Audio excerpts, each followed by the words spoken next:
క్రైస్తవ నాగరికత ఒకటి ఉంది.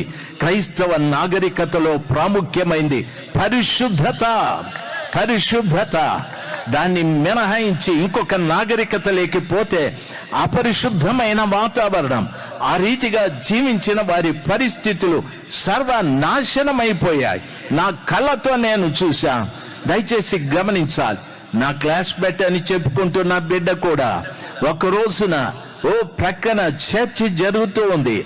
ఆమె వచ్చి ఇంట్లోకి వచ్చి తనకున్న చీరలన్నీ చుట్టేసుకొని కిరసన పోసుకొని నిప్పు పెట్టుకొని అయ్యో అయ్యో అని ఆదివారం ఆరాధన జరుగుతుంటే భయంకరంగా కేకలేస్తే ఆ చర్చిలో ఉన్న వాళ్ళందరూ పరిగెత్తుకుంటూ వెళ్ళారు ఆమెను కాపాడటానికి. అయినా అవకాశం లేదు. ఆమె అందరినీ పట్టుకోవటానికి వస్తుంది. కాపాడండి కాపాడండి అని. ఎందుకో తెలుసా? బ్యాంకులో తాను ఇంకొక క్యాషియర్తో సంబంధం పెట్టుకొని కొన్ని లక్షలు తీసేసుకున్నారు. అది తెలిసిపోయారు, బయటికి తరిమేశారు.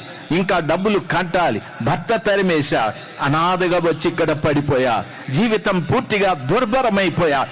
కల్చర్ మారాది, క్రైస్తవ కల్చర్ మారాది. దయచేసి గమనించాలి. ఒకవేళ నీకు డబ్బు ఉండొచ్చు, ఒకవేళ విద్య ఉండొచ్చు, ఉద్యోగం ఉండొచ్చు, మంచి స్టేటస్ నీకు ఉండొచ్చు, కల్చర్ మారకూడదు, నాగరికత మారకూడదు. దేవుడు నీకు ఇచ్చిన నాగరికతలో మొదటిది పరిశుద్ధత. ఎందుకు పరిశుద్ధత? పరిశుద్ధత లేకుండా ఎవరు నన్ను చూడలేరని ప్రభుల వారు సెలవిచ్చా.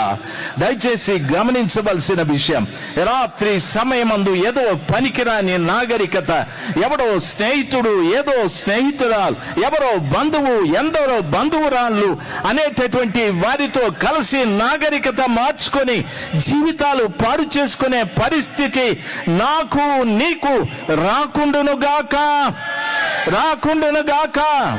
ఎంత ధనమున్నా, ఎంత నీవు గొప్పవాడవైనా, ఎంత పెద్ద ఉద్యోగమైనా, ఎంత సంపన్న స్థితిలో ఉన్నా, నీ జీవితంలో నువ్వు చేయవలసిన సమాచారం ఏమిటంటే, నేను క్రైస్తవుడను, నా నాగరికతలో మొట్టమొదటిది పరిశుద్ధత. పరిశుద్ధత. దేవుని వాక్యం సెలవిస్తా, పరిశుద్ధత లేకుండా ఎవరు నన్ను చూడలేరని ప్రభుల వారు సెలవిచ్చారు. ఈ కూడికలు మేము ఎందుకు పెట్టామో తెలుసా?